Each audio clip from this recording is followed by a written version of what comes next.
कविता के बहाने यानी कुंवर नारायण रचित कविता कविता के बहाने। इस कविता में कवि ने जो है कविता की शक्ति पर प्रकाश डाला है। कवि ये बताना चाहता है कि कविता में चिड़िया की उड़ान, फूलों की मुस्कान और बच्चों का खेल, इन तीनों का समावेश होता है।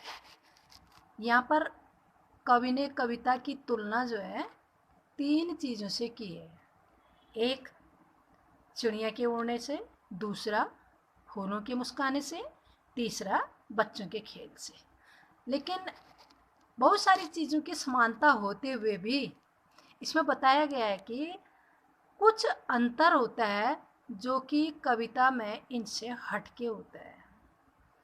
यहाँ पर कवि पहली वाली स्टेंजा में कविता की तुलना चिड़िया के उड़ने से करता है और कहता है, कविता एक उड़ान है चिड़िया के बहाने, कविता की उड़ान भला चिड़िया क्या जाने। बाहर भीतर इस घर उस घर, कविता के पंख लगाओ उड़ने के माने, चिड़िया क्या जाने। देखिए, इसमें सबसे बड़ी चीज़ है कि यहाँ पर कवि ने अपनी कविता की तुलना चिड़िया की उड़ान से की है।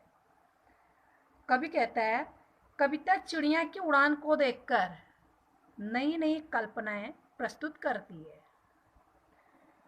वह स्वयं चिड़िया की तरह जो है उड़ान भरती है। अर्थात कवि जब किसी चीज़ के बारे में कल्पना करता है तो कल्पना के साथ साथ वो चिड़िया की तरह जो है, ऐसा प्रतीत होता है कि नए नए भाव, नए नए विचार जो है उसके मन में उड़ के कविता की तरह चिड़िया की तरह उड़ के आते हैं।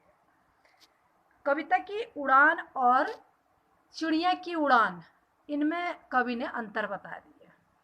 चिड़िया का केवल एक संसार भर में यानी नभ में जो है विचरण होता है, उसकी जो उड़ान है वो ससीमित है, उसकी सीमा है। लेकिन कविता की उड़ान की सीमा नहीं है, कविता की उड़ान जो है असीमित है। यहाँ पर ये अंतर बता दिया है कि किस तरीके से कविता की उड़ान और चिड़िया की उड़ान में अंतर है। कवि कहता है कि जिस प्रकार चिड़िया जो है पूरे नभ भर में जो है उड़ती है, उसी प्रकार कविता भी जो है, कवि की कल्पनाएं भी उड़ान भरती हैं, लेकिन वो उड़ान जो है असीमित होते हैं। बाहर भीतर इस घर उस घर, कवि क्या इसमें जो है रो शब्द बार बार आ रहा है, अनुप्रास अलंकार आ गया है। कवि कहते हैं कि चिड़िया इधर उधर जहाँ मन चाहे वहाँ उड़ जाती है। इसी प्रकार कवि भी जब कविता बनाता है तो उसमें हर घर घर घर यानी हर घर की जो है कहानी का वर्णन करता है। तो तब कवि कहता है, कविता के पंख लगा उड़ने के मान। इस प्रकार कवि अपनी कल्पना रूपी, एवं रूपक अलंकार आ गया, कल्पना रूपी जो उड़ान है उस उड़ान को भर के अपनी कविता को आगे बढ़ाता है। अब यहाँ पर इन दोनों में अंतर बता दिया। यहाँ पर चिड़िया की लाचारगी जो है दिखा रखी, बेचारगी दिखा रखी है कि कविता की उड़ान के सामने बेचारी चिड़िया जो है बड़ी लाचार हो जाती है। कविता की उड़ान जो है बेचारी चिड़िया समझ नहीं पाती है। कहने का मतलब है कि कविता किस प्रकार कल्पना के पंख लगाकर जो है हर जगह घूम जाती है, इस चीज को बेचारी चिड़िया समझ नहीं सकती है। अब इसमें काव्यांश के प्रश्न है, कविता एक उड़ान है चिड़िया के बहाने, इसका आशय स्पष्ट करें। आशय आपको पता है कि कविता चिड़िया को खुले आकाश में उड़ता देखकर अपनी ऊंची ऊंची कल्पनाओं की उड़ान भरती है। वह घर घर की कहानी जो है उसमें वर्णित होती है। दूसरा प्रश्न है, चिड़िया कविता की उड़ान क्या जाने, इसके माध्यम से कवि क्या कहना चाहता है।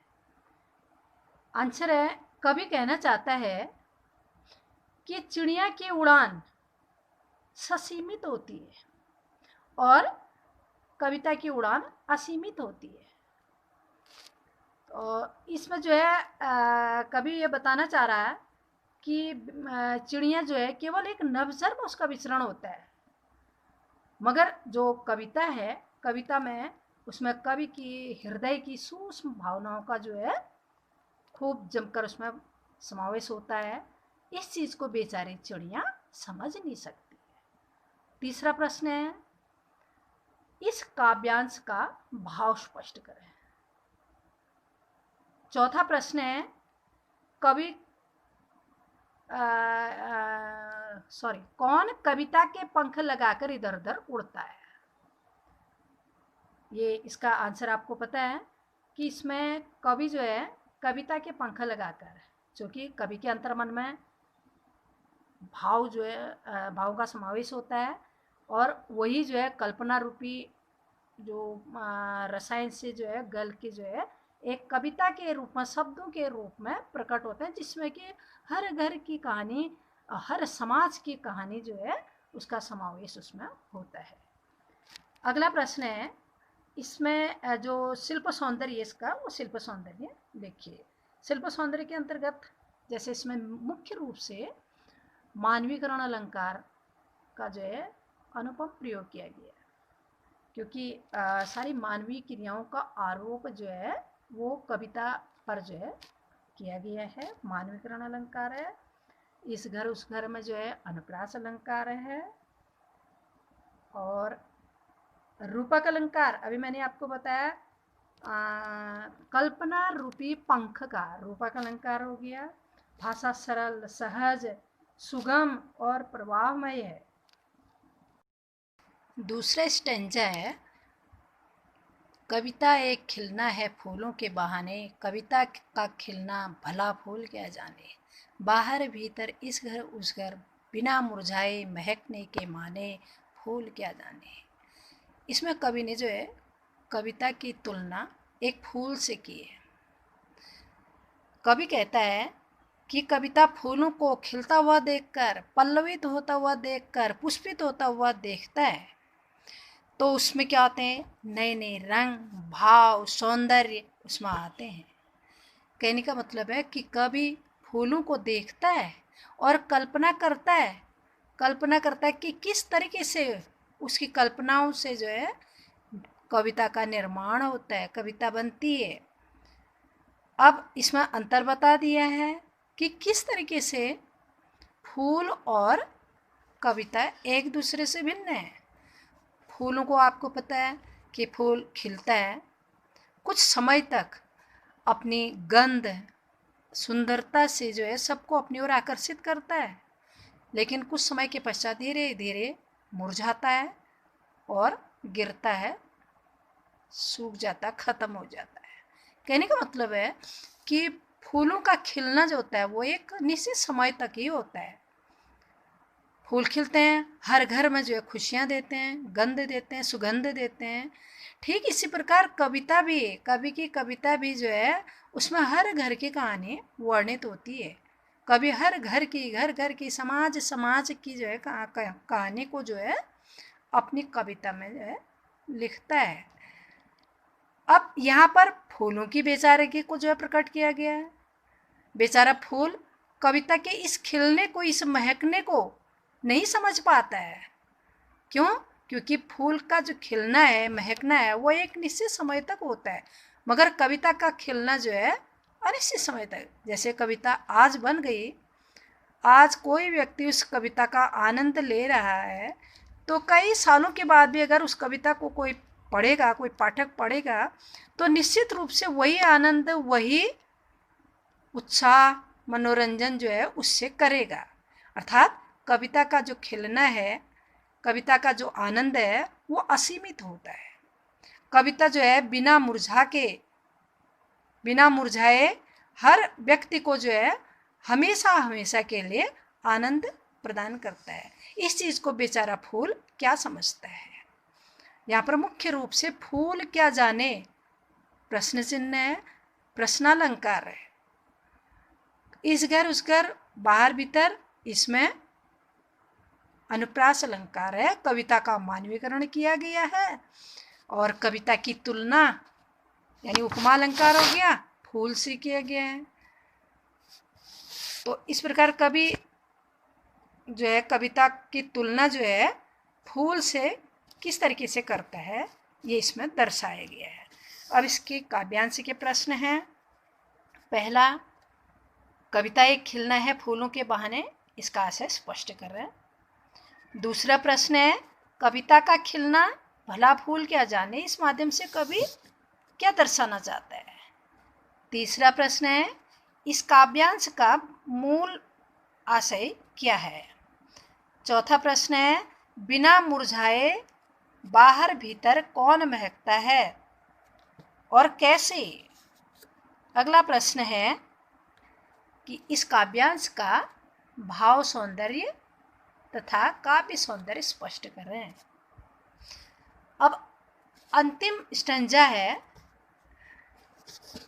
कविता एक खेल है बच्चों के बहाने, बाहर भीतर यह घर वह घर, सब घर एक कर देने के माने, बच्चा ही जाने। अब देखिए, इस काव्यांश में कविता की तुलना, कवि की कल्पना की तुलना यानी कविता की तुलना एक बच्चे से कर रखी है और किस तरीके से दोनों में समानता दिखा रखी है। आप देखते हैं कि बच्चा जो है खेलता है, कूदता है और हर घर में जो है अपना पूरा अधिकार समझता है। उसकी मनाए किसी भी घर में वो घुस जाता है, वहाँ पूरा अपना अधिकार समझता है।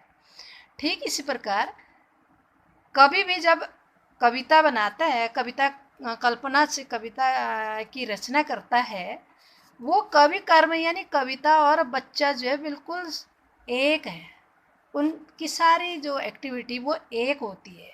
तो इस प्रकार कवि कहता है कि कविता में भी बच्चों के खेलों की तरह जो है एक शब्द क्रीड़ा होती है, बच्चा खेलता है, ऐसे कवि कर्म शब्दों के खेल से जो है कवि क्या करता है, कविता का निर्माण करता है।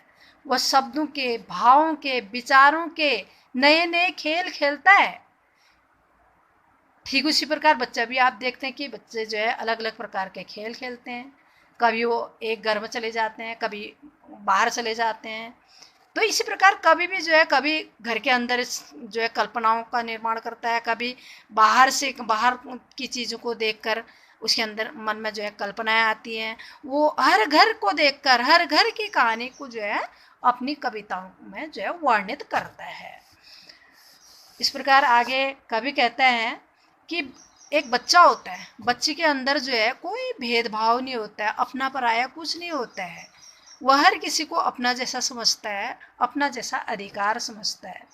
तो इसी प्रकार कवि के अंदर भी कोई ऐसी भावनाएं नहीं होती है, ऐसे भेदभाव नहीं होता है। कवि भी हर किसी घर को लेकर जो है कविता का निर्माण करता है। कवि कर्म जो है एक खेल है, शब्दों का खेल है, उसमें कोई भेदभाव नहीं है, अपने पराये का कोई भेदभाव नहीं है। तो इस प्रकार कवि कहता है कि जिस प्रकार बच्चा जो है खेलता है, घर घर जाता है, ठीक उसी प्रकार कभी भी जो है बच्चे के अंदर कोई भेदभाव नहीं होता है। ठीक इसी प्रकार कभी भी अपने शब्दों के साथ खेलता है, हर घर की कहानी को जो है अपने कविता में वर्णित करता है। उसके अंदर भी किसी के प्रति ऐसी अपने बुराई की भावनाएं नहीं होती हैं। तो यहाँ पर कवि ने जो है दोनों को एक मान लिया है, कवि को और कवि की कविता को और बच्चे को जो है एक मान लिया। ये सारी चीज़ें जो कवि कर्म है उनको बच्चा बहुत अच्छे से जानता है, या बच्चे की जो भावनाएं हैं वो उसको कवि कर्म जो है उस बहुत अच्छे से इन दोनों का जो है इसमें तुलना की गई है। अब इनका जो काव्यांश का प्रश्न है लास्ट वाले का, वो है कविता को खेल क्यों कहा गया है। दूसरा है बच्चों के खेल और कविता रचने में क्या समानता बताई गई है। तीसरा है बच्चा खेल खेल में कौन सा महत्वपूर्ण कार्य कर देता है। कौन सा महत्वपूर्ण कार्य कर देता है कि बच्चा सबसे बड़ी चीज़ है अपना पराया जो है भेदभाव उसको ख़त्म कर देता है, यानी अपने आस पड़ोस में सबके साथ अपना जो आत्मीय व्यवहार जो है उसका बर्ताव करता है। अगला है इस काव्यांश में हमें क्या संदेश मिलता है। इस काव्यांश में सबसे बड़ी चीज़ है, अब बच्चों को देखकर क्या संदेश मिलता है कि हमें अपने मन में कभी भी अपने पराये की भावनाएं जो हैं नहीं आनी चाहिए। सबको समान समझना चाहिए, सबके साथ आत्मीय व्यवहार करना चाहिए। अगला प्रश्न है, इस काव्यांश का शिल्प सौंदर्य स्पष्ट करें। शिल्प सौंदर्य में भाषा आ गई आपकी सरल, सहज और लयात्मक है, अतुकांत है। दूसरा आपका अलंकार आ गया, समानता तुलना कर रखी है। उपमा अलंकार आ गई, बाहर भीतर में रो आ रहा, अनुप्रास अलंकार आ गया है। और कविता का जो है मानवीकरण किया गया है।